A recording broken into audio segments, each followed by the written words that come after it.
Este domingo somos invitados a celebrar como se celebraba en los primeros tiempos de las primeras comunidades cristianas, que Jesús es el Mesías, el Hijo de Dios vivo. Jesús es el Cristo.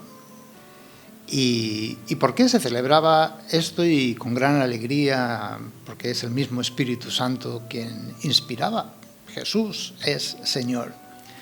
Porque no es Mesías como muchos se imaginaron o siguen considerando, como un rey vengativo, sanguinario, guerrero o conquistador, sino que Jesús es el que es, pura mansedumbre y humildad. No es un legislador que subyaga a su pueblo con cargas insoportables, sino un modelo de amor servicial, sacrificado, gratuito, que ofrece el auténtico descanso, el descanso del perdón, de la reconciliación con Dios, con los demás y con la naturaleza, la comunión con Dios.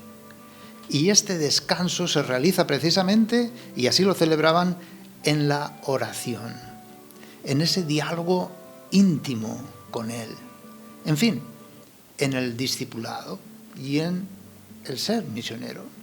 Esa progresiva amistad con Jesús que nos va llevando a comprender cada día más de Él, de su mansedumbre y de su humildad. Es precisamente esta sencillez y humildad la que celebramos, y eso nos hace descansar. El descanso auténtico y verdadero es la vida eterna. En cambio, la sabiduría de este mundo, la búsqueda de milagros, solo nos lleva a una lógica de cansancios y de agobios, de corrupción y de muerte. La sabiduría mundana nos esclaviza a los bienes, a las necesidades. La sabiduría de la cruz nos da la verdadera libertad, nos hace libres, porque solo el amor expulsa todo temor. Vamos meditando cómo, después de la misión de Jesús, que tiene como un aparente fracaso por el rechazo de las autoridades y a veces de la misma gente, cómo el Señor, en lugar de queja, pues lo que hace es dar gracias. Y hoy nos enseña a leer las cosas, las situaciones y las circunstancias históricas, ¿sí?, desde el Padre, y saber entender y comprender por qué el Padre lo hace así. Y desde esta alabanza y adoración que empieza con esa acción de gracias. Te doy gracias, Padre, Señor del cielo y de la tierra, porque has escondido estas cosas a los sabios y entendidos y las has revelado a la gente sencilla.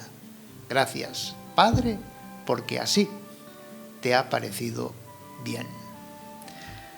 Mateo nos sitúa ante la oración de Jesús, una oración de bendición, de alabanza y estupor ante un Dios al cual llama Padre.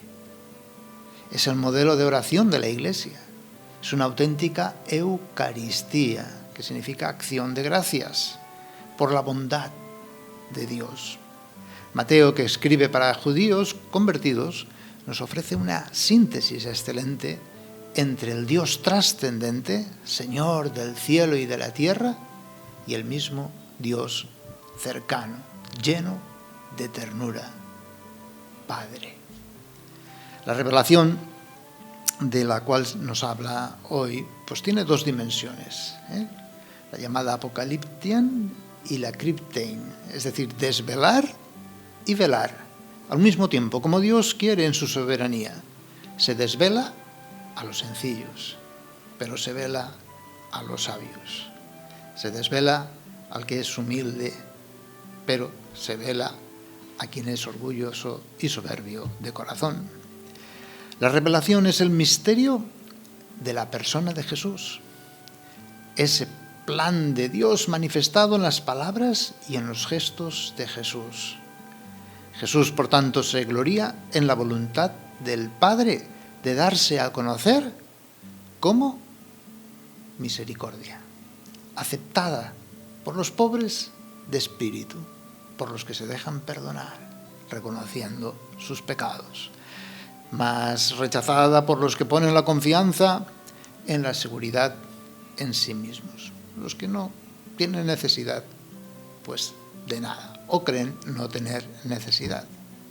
Jesús no condena la sabiduría humana, ni mucho menos ensalza la ignorancia, sino que enaltece a Dios soberano en su libertad y al hombre que se siente dependiente de este Dios amor y no de sí mismo.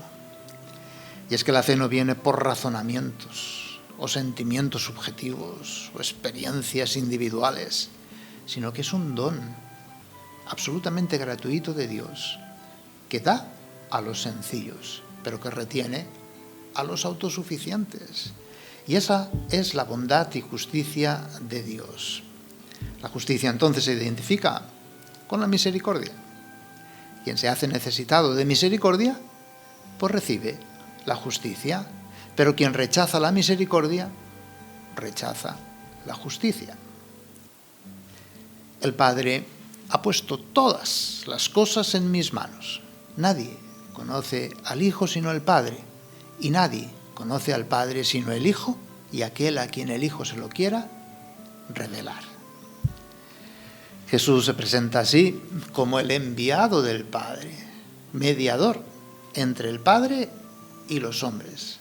Es Jesús quien revela a quien quiere su identidad de Hijo de Dios y su comunión perfecta con este Dios Padre. La auténtica sabiduría, que es conocimiento de Dios revelada a los sencillos. El conocimiento de Dios, la experiencia de Dios, el encuentro personal, pues no es posible sin Eucaristía, es decir, sin acción de gracias, sin esta relación personal con Él, sin diálogo, sin oración. Y orar es siempre posible. Y a dialogar con Dios estamos todos llamados desde nuestro nacimiento. Y es posible orar, como decía San Juan Crisóstomo, en el mercado, en un paseo solitario, sentados en la tienda, comprando, vendiendo, incluso pues en las cosas de la cocina. Orar es una necesidad vital, porque si nos dejamos llevar por los instintos, por la carne, como dice San Pablo hoy, caemos en la esclavitud del pecado. Declaraba el mismo San Juan Crisóstomo: nada vale como la oración. Hace posible lo que es imposible, fácil lo que es difícil. Es imposible que el hombre que ora pueda pecar. O también decía San Alfonso María Ligorio: quien ora se salva, ciertamente. Quien no ora se condena, ciertamente. Venid a mí, todos los que estáis fatigados y agobiados por la carga, y yo os aliviaré. Tomad mi yugo sobre vosotros y aprended de mí, que soy manso y humilde de corazón, y encontraréis descanso, porque mi yugo es suave y mi carga ligera. Vemos al Señor con esta oración al Padre, ¿verdad? Y después revelándonos y diciéndonos a nosotros, hablando, dialogando con nosotros. Jesús identifica oración con la vida cristiana, dos elementos inseparables. Se trata del mismo amor y de la misma renuncia que procede del amor, la misma conformidad filial y amorosa al designio de amor del Padre. Consideremos que no basta ser amados por Dios, sino que somos realmente felices y encontramos nuestra identidad cuando amamos como Él nos ama. Jesús nos habla del discipulado, pero ser discípulo de Jesús consiste en oración, en aprendizaje también de Jesús manso y humilde de corazón, para así llegar al descanso, en voluntad y en el obrar. En el contexto del Antiguo Testamento se comprendía la ley de Moisés como el yugo, un yugo en el sentido de que orienta la vida hacia los caminos de Dios, te tapa los lados. Pero los sabios y entendidos, escribas y doctores de la ley, sacerdotes, por la interpretación asfixiante de estos, la habían convertido en carga insoportable sobre los más pequeños y los más pobres. En lugar de orientación, una carga. Jesús presenta su yugo no como esclavizante, sino como liberador. Si nos dejamos orientar y guiar por el mensaje de Jesús, esto es, por su persona, su vida y su amor, entonces, y solo entonces, encontramos el verdadero descanso, que es conocer a Dios como Padre y único Dios verdadero, y a Jesús como el Hijo enviado del Padre. Nos puede recordar, ante todo, el yugo de Cristo que se nos pone sobre los hombros. El yugo de Cristo es idéntico a su amistad. Es un yugo de amistad y, por tanto, un yugo suave. Pero precisamente por eso es también un yugo que exige y nos va transformando. Es el yugo de su voluntad. Es una voluntad de verdad y amor. Así es también para nosotros, sobre todo, el yugo de introducir a otros en la amistad con Jesús y estar a disposición de los demás, de cuidar de ellos como pastores.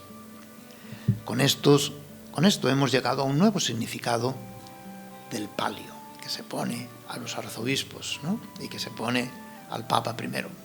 Está tejido con la lana de corderos que son bendecidos en la fiesta de Santa Inés.